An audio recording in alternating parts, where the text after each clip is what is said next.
Now there's an old fence here that I want you to have a look at, and I'm going to see if I can get some footage to make a little Outback fence painting. I've already done one before. They're really great to do with a little plastic spatula. So let's see if I can find some good footage, and we'll see what we can make tonight. Have a look at this old fence. What a ripper, eh? Old track here. Now as you can see, there's no need for repairs out here. There's a painting right there, guys. Have a look at these old fence posts. Oh no, we've got to star pick it up here. Hang on, we're getting modern. See if we can find something that's worth painting.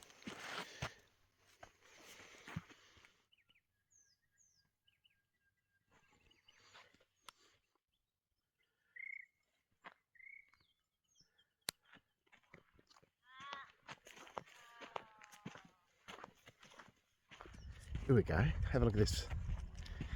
Coming up to this fence line here. Back there is a little bit too crowded with the bushland. What I'm hoping to get is like a good line. It's not too bad. Look at the weathered timber, or wood in this case, but being a chippy, I like to call it timber. But actually, that's not a bad shot either. Little finch in there. Hello, little guy. This is a good one. There's a nice little fence line. See if I can get a bit lower here. Nice little junction down here. Find whether there's some good fodder here for painting.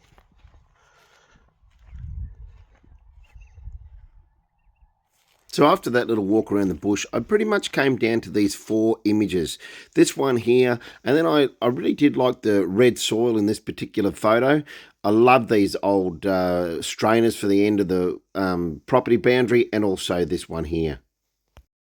Okay guys, so in the end I opted for this particular scene. So I'm just going to use a little bit of titanium white, cerulean blue, and what I'm going to do is, as I've said in the past, is always just gradually mix your stronger pigment to your lighter tones, because you can't go back the other way. For now, you know what, I'm just going to start off with that very, very light white base for my horizon line. I'm just going to I want to go through for a bit of a gradient, sort of the land going through here, that tree over there, and it's just going to really make that fence line, as you can see, sort of be forefront and then just diminish into the back horizon line there. So it's going to be very loosely based on this particular picture or photo that I've taken. So what I'm going to do is I'm just going to start to put that straight onto my paper. It's going to take that right up into the top of that page. Get it right in there. I will blend with a brush, but since I've got this in my hand, I may as well use it. It's a good way to get rid of all that paint. Now I'm going to go for a real pale backdrop. And as I like to say, I like to reverse engineer my artworks. I like to put my background in and then gradually work towards the foreground as I'm going along. Now I'm just going to grab a little bit more of that cerulean there and start to bring that in. Okay, I'm just going to give that a little bit of a wash. Now this is just an A4 page of 180 GSM. I find it tends to handle the acrylic paint quite well. Now, where is my big brush? Might have to put a little bit more of that titanium in there. This is a little bit stronger.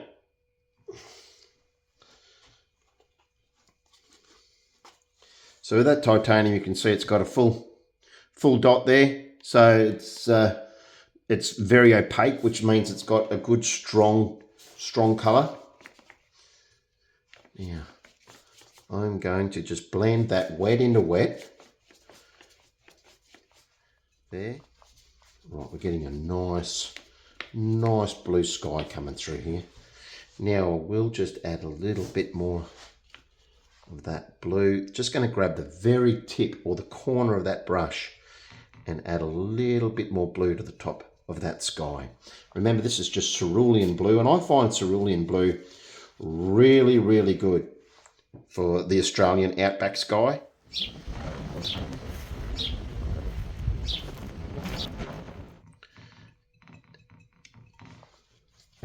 I'm just going to gradually bring that back down, wet into wet, and just bring that back down to that horizon line.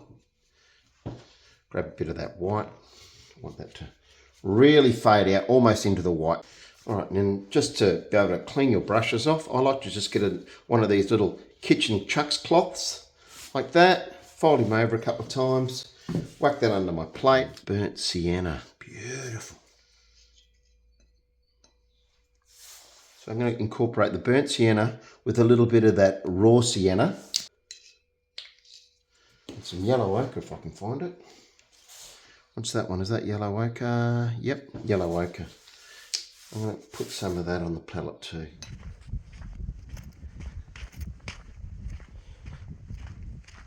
But nice earthy tones there. I'm going to start off, believe it or not, with a little bit of that burnt sienna. This is where I'm going to make it a little different from the reference.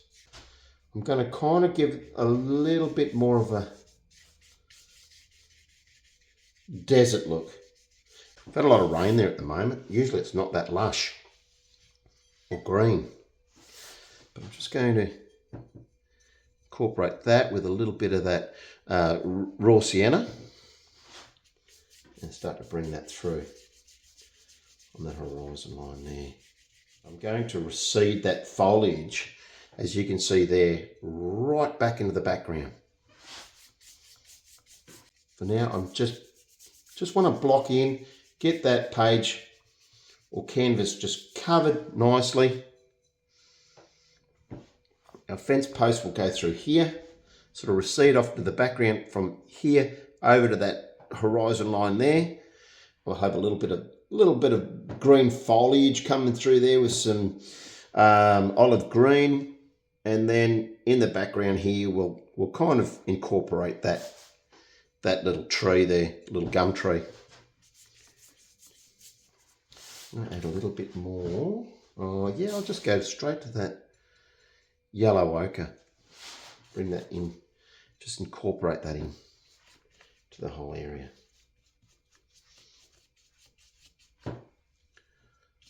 Like I said, we're going to have a bit of foliage and other things in there, so you don't have to get too pedantic with the blending. But hopefully this will be a pretty little artwork by the time we're done. And you know what, I'm also going to put just a tad of orange in there as well. A lot of orange there. Do you see down in that bottom left-hand corner of the reference how orange that actual earth is underneath all that foliage? And I'm going to need a little bit more white. A little bit, just about out of that.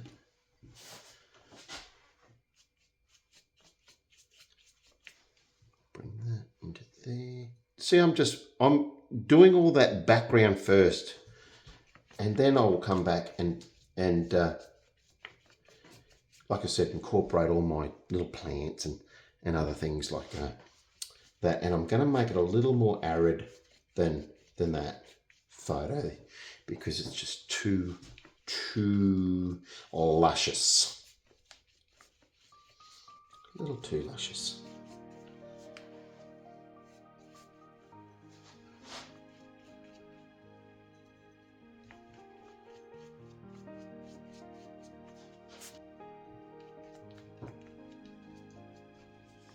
I might just change here.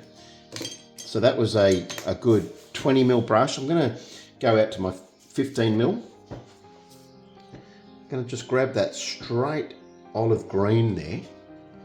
Hopefully that's coming up. That straight olive green. I'm just going to very gently start to bring, just folding left and right on the brush.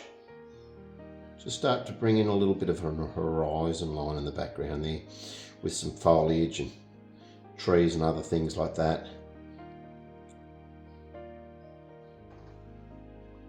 A little bit sap green in there as well. Just randomly put that in there. But I'll just stick to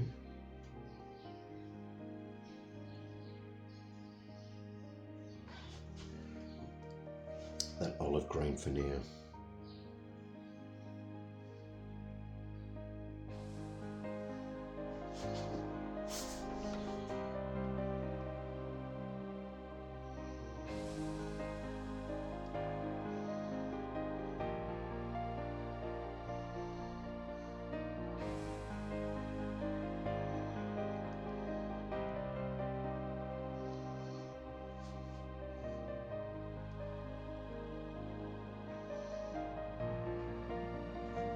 Grab as much of that white just to pick up those reflections of the sun on some little branches and things.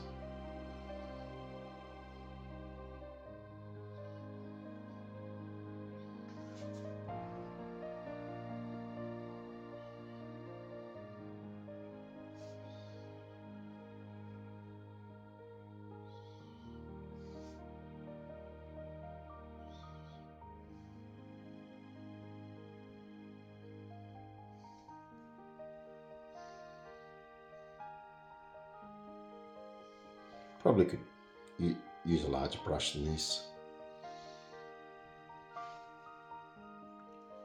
but that's what I've got in my hand at the moment. So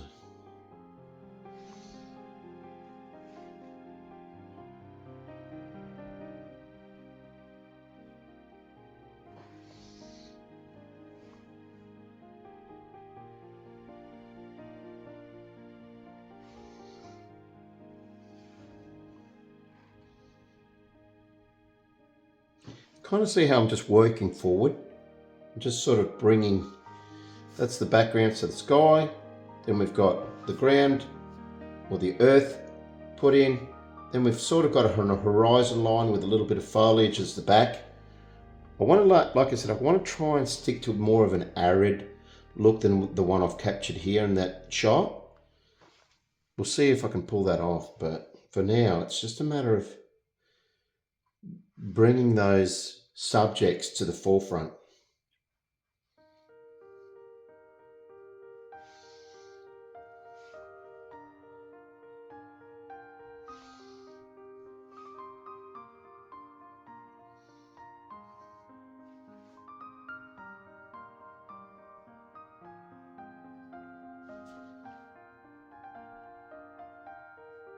Right, can you sort of see how that is in place now?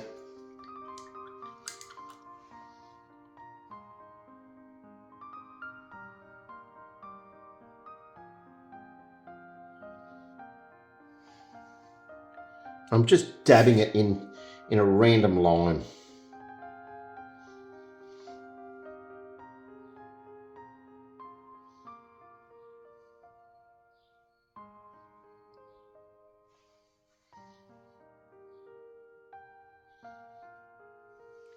You don't want blobs. Whatever happens, try not to get blobs. But just in a nice random line.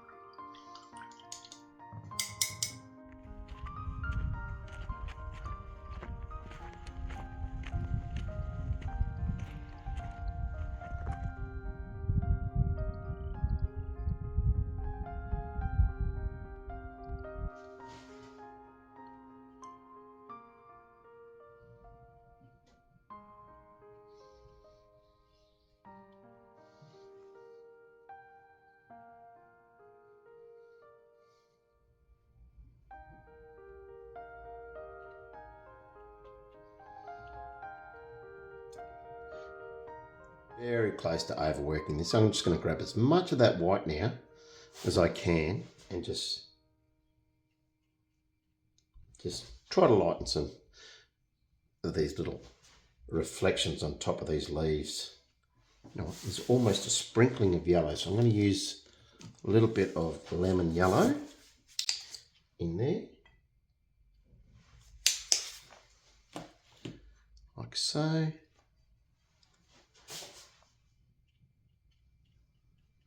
It's better.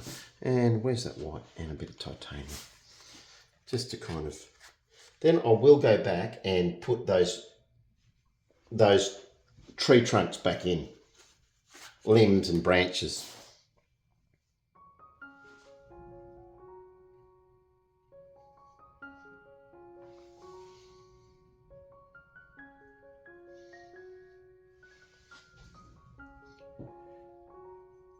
Down a little bit.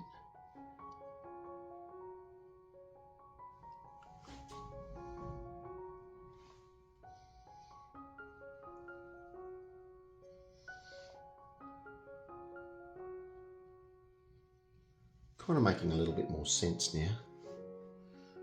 Got a little too much foliage on this tree. I don't say they reckon. But having said that, I'm just having a bit of fun with it. And as you can see, I have transitioned over to my fan brush. I'm just using those outer edges of the bristles.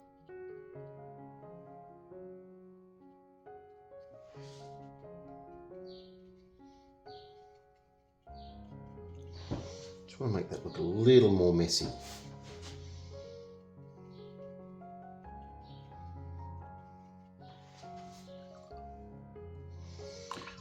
Go back to that nice white for those tree trunks.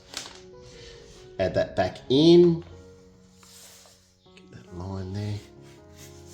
Like I said, this is much easier just dabbing these as opposed to trying to draw them in, so to speak. Paint them in with a round. It's much easier just to dab them. Oh, then you go and do that. Bit too big there. I'm gonna fix that.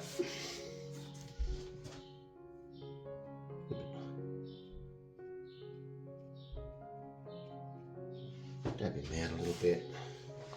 There we go.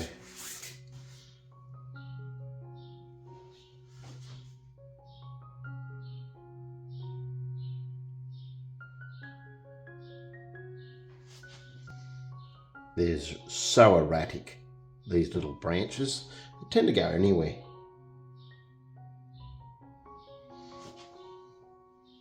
A bit more of that. I want to keep them quite white. As you can see, they're almost just a straight white through there.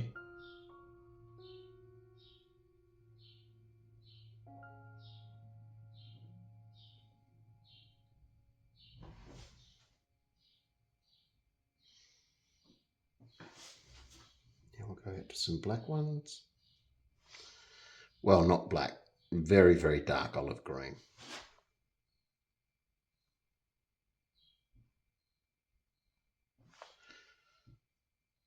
Now I'm just going to run this down the side of some of these branches.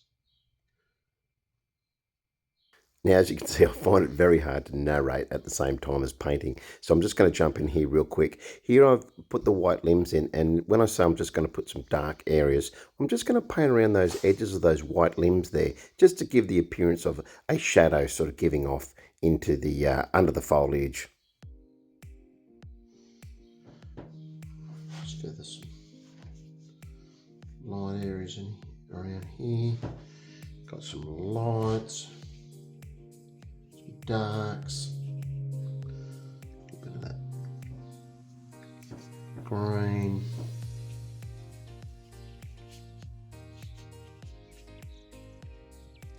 So now I'm just going to start to paint in some ground cover with that 10mm brush, just grabbing my lighter tones, and I'm just going to start to paint in all them little undulations and dips that you'd find in the open outback.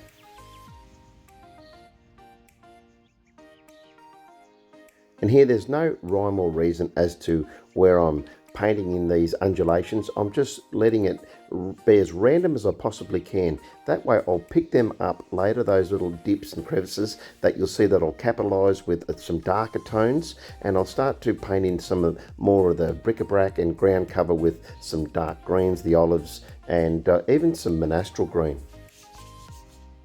And the more random I can paint in these brush strokes, the more it'll resemble nature.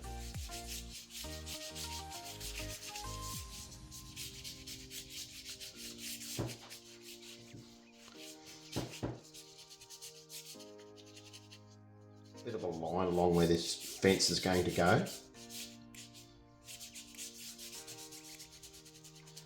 Sort of disappear out of that way a little bit. Push this gear out in the back a little bit. I'm liking this, where it's heading. Put a few more darks in there. Smatter some darker areas. Got a little bit of shadow through here for this tree.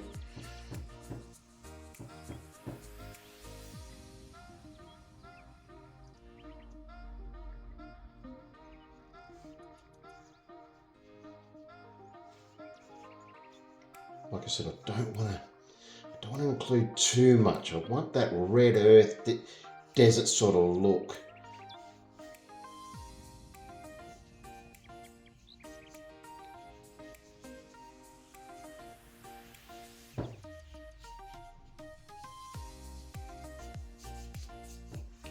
So I'll just move some of these bric-a-brac and other stuff in around here.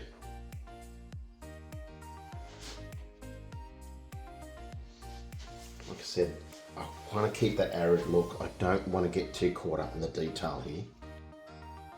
Alright, I've got a little bit of monastral green here. I'll put that down over there. A little bit of monastral green, and now I'm also going to go for a little bit of yellow ochre, and of course my white. Are you yellow ochre? Yes, you certainly are. I'll put a bit of that lemon yellow back down into the palette.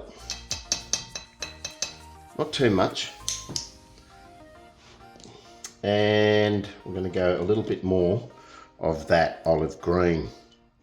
And I've also found in my little art collection there, my little painting collection I should say,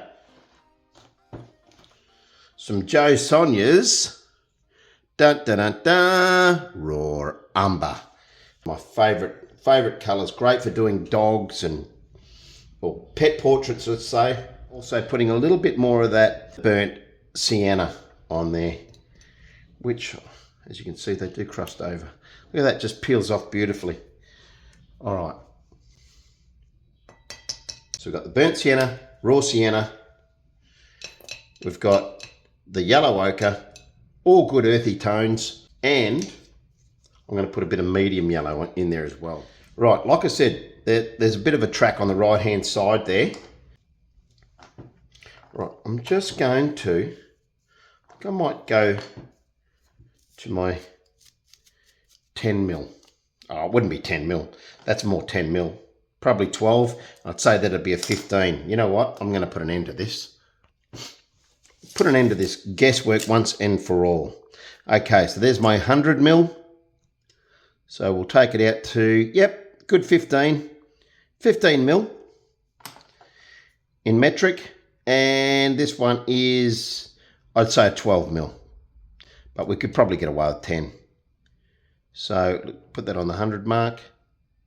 Yeah, probably a 12 or an 11mm, but let's just say maybe it would be a quarter of an inch in other speak. I might just start grabbing some of that yellow ochre.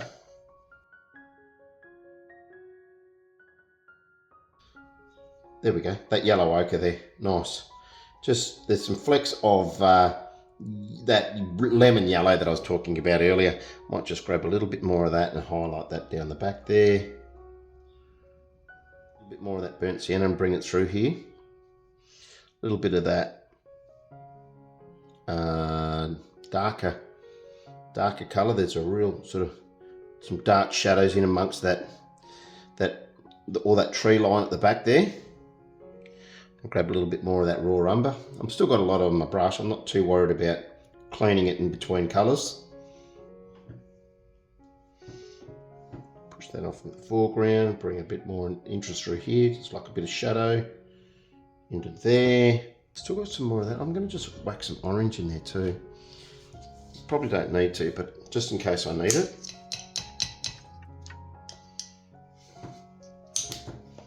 Throw that in my little collection over there. Okay.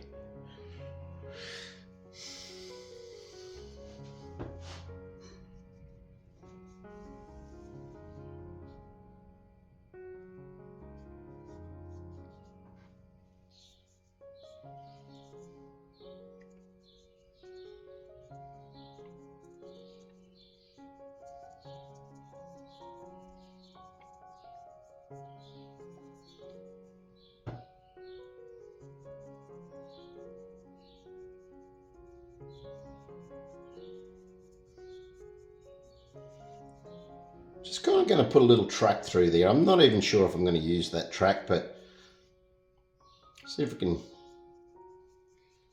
make it look like a little dirt track going along the fence line there. A bit of artistic license.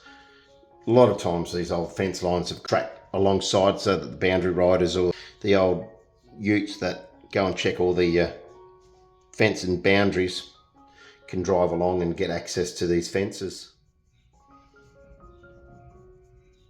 Now see how there's these orange little lines and things like that? Try not to paint over them, just capitalise on those. That way they will stay there. If you can paint around them with your little highlights and pretty much just make up your own landscape as you go along. Just let the painting dictate the terms, and that way it'll really look natural.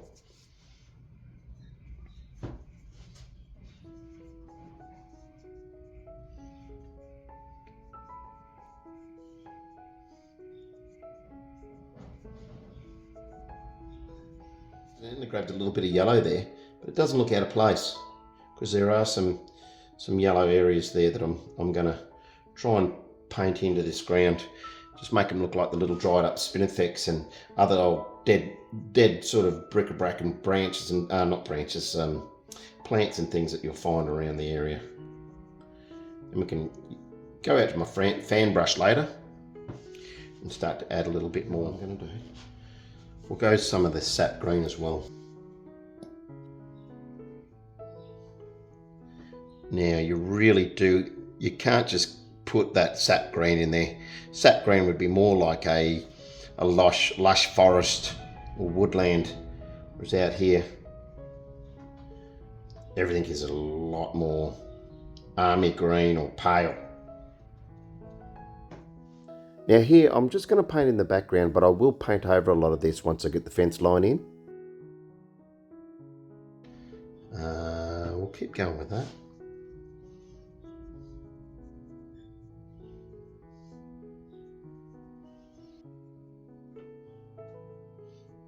And start incorporating a little bit more of that raw umber there. Bring that through.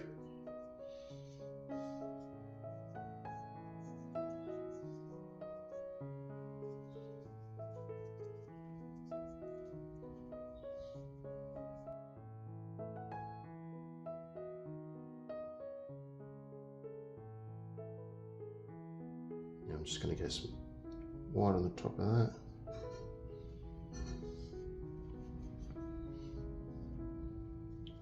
It's a little too stark, you can always just back it back off.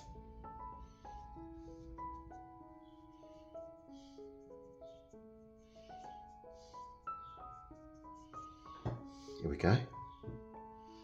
That's what we're looking for.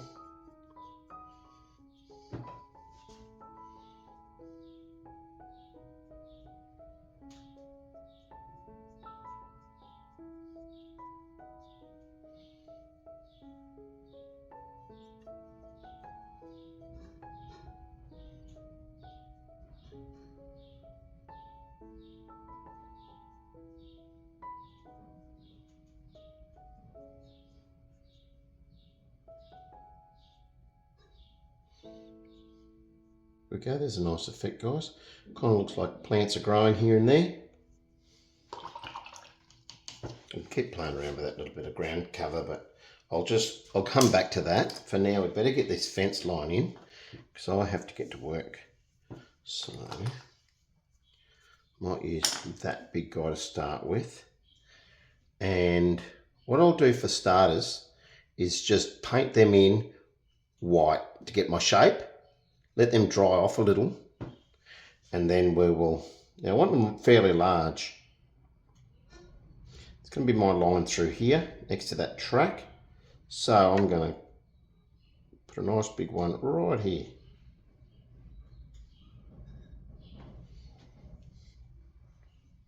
Go, first post in.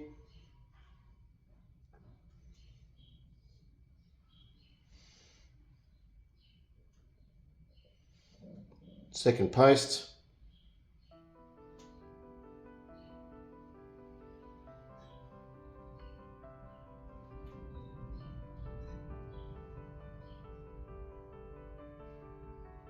Third post. Fourth post.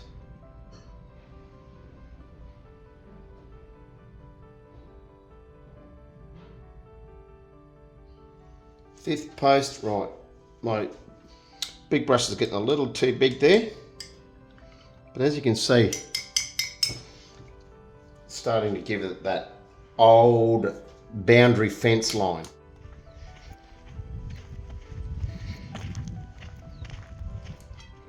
Just going to go down to a smaller brush. Still too big. What have we got? Nice little flat somewhere. Right, I've got another little flat, probably a 5mm. Well, again, we'll just load him up.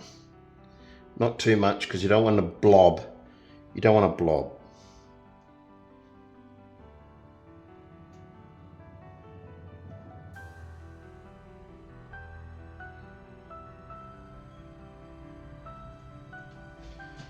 Just heading off into that sort of direction. Now I'm going to, while I'm here, I'm just going to start to add a little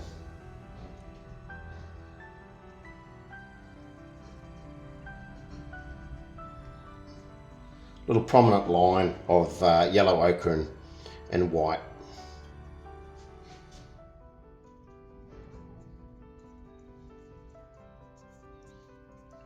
As if it's really just standing out. Grab a little bit more of that white there.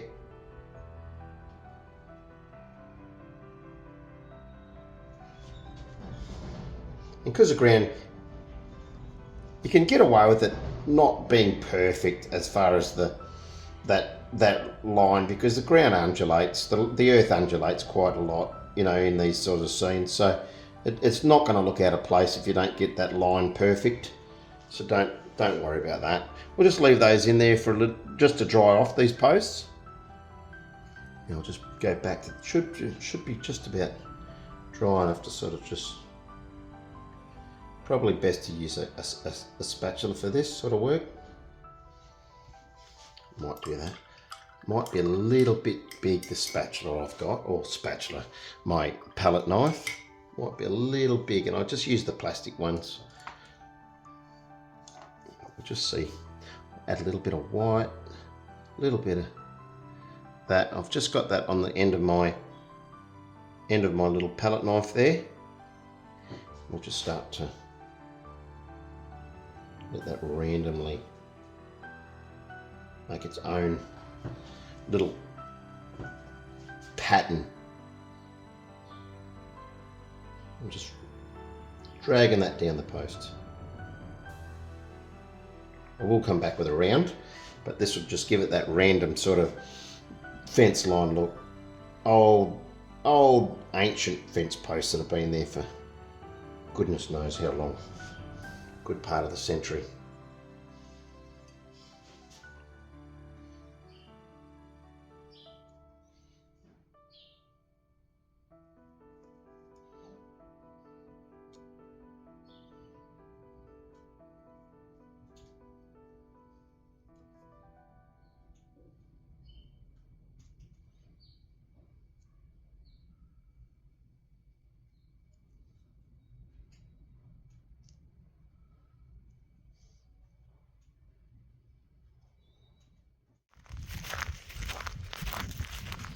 Look at those guys.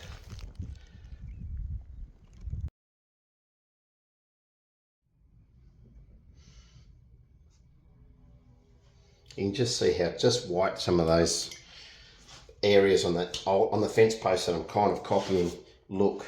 Now we're going to go to our nice detailed round.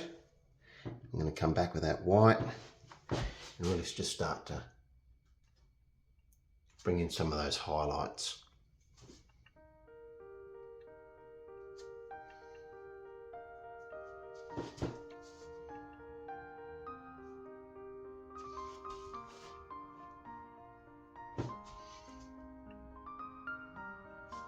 The good thing about this is that when you do it that way, especially with the edge of your flat brush that we did to initially put these in, it just really does make it as random as it possibly could be.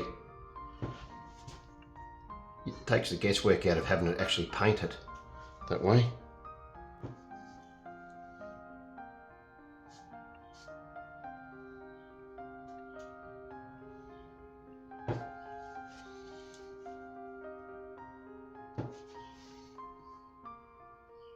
And again, I'm just going to jump in here real quick, guys. For these posts, I'm pretty much just using the titanium white, the raw umber, and also the raw sienna.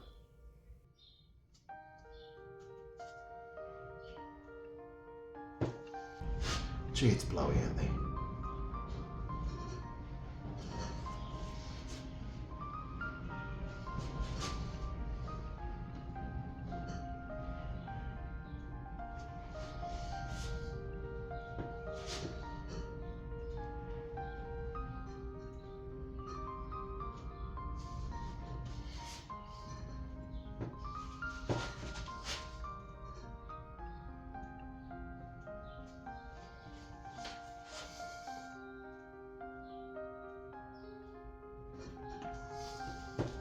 See, a lot of this I'm not even painting, I'm more or less just dabbing. But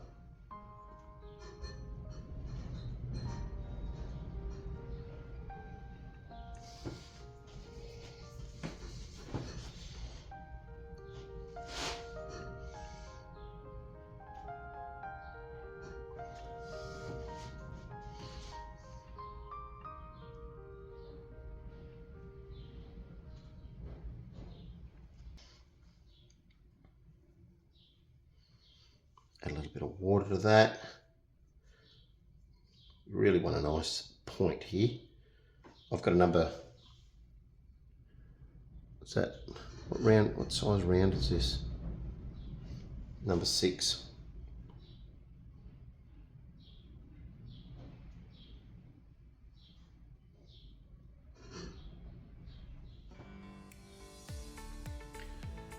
Sometimes just leaving your brush in there will really load up the brush with water.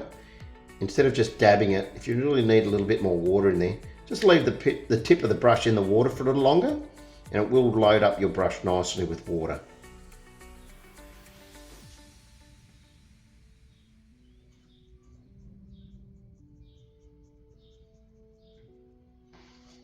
Really want to get some of these lines happening.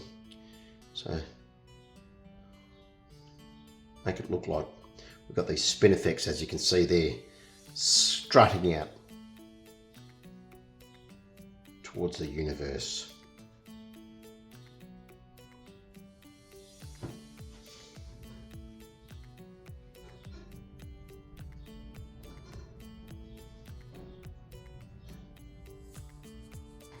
Like I said, you can do this with a fan brush, which I probably should do, and it'll cut a lot of time off.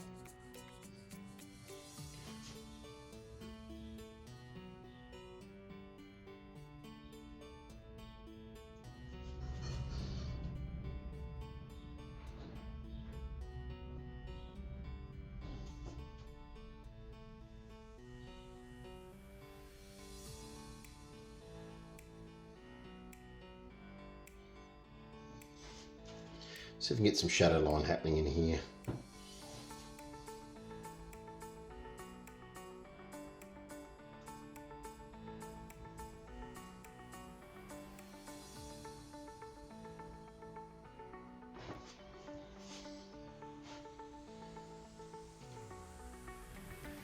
Don't worry about getting your angle exactly right. It's pretty random, so it could be anywhere. The posts are going all over the show, so the shadow could fall anywhere.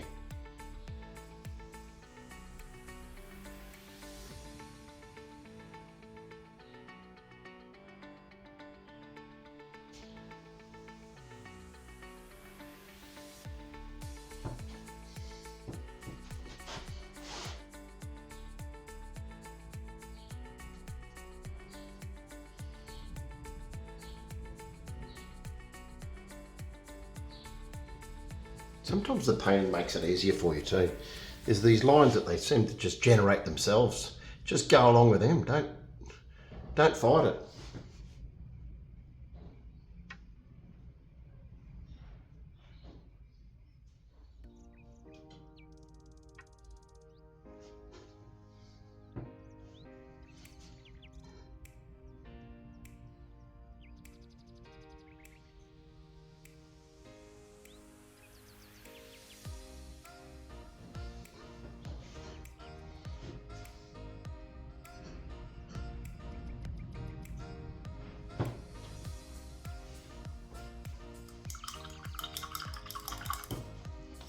All right, I'll just get this stuff out the way, move some of these brushes to the side.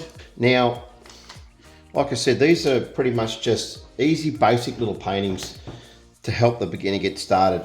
Once you get more confident, you're going to add a lot more realism. You're going to become a lot better than this particular artwork here. But this is kind of just an introductory to acrylics for one thing, but to also landscape painting or painting in general. So believe me, these are just good little ways to get yourself started, start to get the feel of lights and darks and how things just seem to end up on the canvas themselves. So without further ado, we'll pull some of this tape off. Hopefully we get a nice tear. I'm doing this as we speak.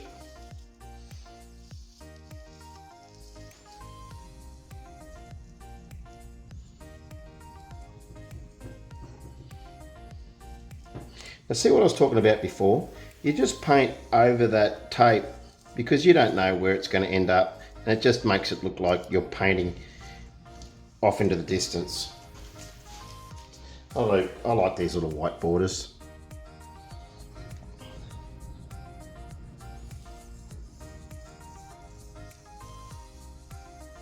As I said, very basic painting. It's just a matter of dobs and dabs, no real intricate work, no real intricate brush work, but they're really good to get you started and get your head around painting in general, and in this case an easy little Australian outback scene. So in here I probably could have done a little bit more work. There's always you know, things that you look back on and think, oh, I could have done that a little bit better. So for the sake of what it is, it's just a nice little landscape painting, good for the beginner or intermediate painter, and hopefully you got some good tips, and if you did, consider subscribing and liking.